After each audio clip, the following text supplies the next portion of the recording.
that we hope to see as a realization in the world, in the United States, in Pakistan, that that the war is not in Afghanistan, and that nobody would benefit from providing sanctuary to terrorists, and that we all have to sit together. We all have to see as to how we could go on with the war on terror from this point on, because many things make list logic after what happened in Abbottabad.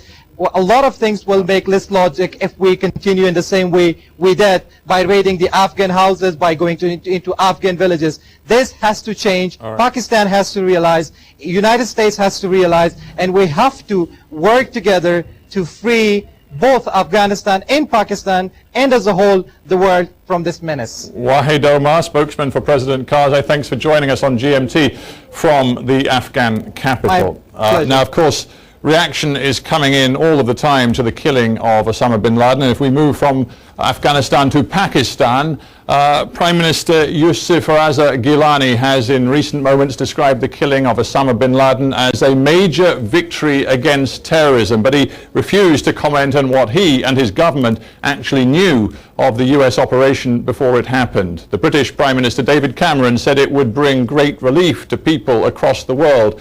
And as we've just heard, President Karzai says he wants the Taliban to learn lessons from the death of bin Laden. Rounding up all of the international reaction, here's Humphrey Hawksley.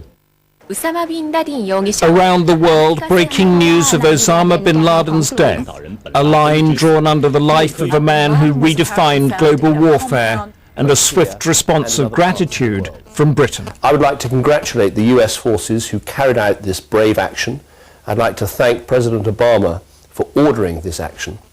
And I think it's a moment when, too, we should thank all of those who work day and night, often with no recognition, to keep us safe from the threat of terror. The European Union said one of civilization's biggest enemies was dead, with Italy talking about a great outcome for democracy. I believe that this is a great result in the fight against evil, in the fight against terrorism. Two of the key architects of the war on terror each gave their own reaction. Former President George W. Bush had famously called for bin Laden to be taken dead or alive. It was a momentous achievement, he said, adding that America had sent an unmistakable message that no matter how long it took, justice would be done. Tony Blair sounded a note of caution that the fight against terrorism and the ideology that bin Laden represented would continue. In Afghanistan, the country that bore the brunt of America's response, they watch President Obama tell the story of the Special Forces mission that killed him. I felt very happy because he led our country towards bloodshed and destruction. It's very good news that the murderer of our nation and murderer of the world has now been killed. And the President made a point about where exactly bin Laden had been hiding out. The fight against terrorism is not in bombing children and women in Afghanistan. The fight against terrorism should be carried out in their safe havens, sanctuaries and training camps, not in Afghanistan. Today this has been proved right. Iraq was also invaded and occupied as part of the war on terror. Still dangerous but recovering, the view on the streets was cautious.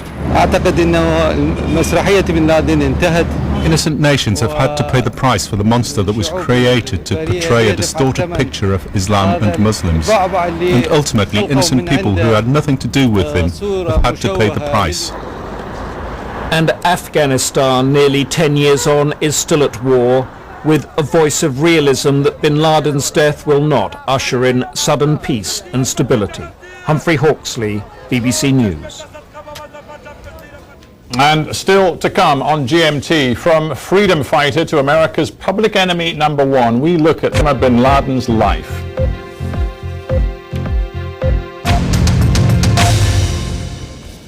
First, though, let's find out how the international financial markets are reacting to the dramatic news. Jamie Robertson's been monitoring. Jamie, what are you seeing? Well, the immediate reaction is very positive. We saw the stock markets all rising in Asia when we heard the news first.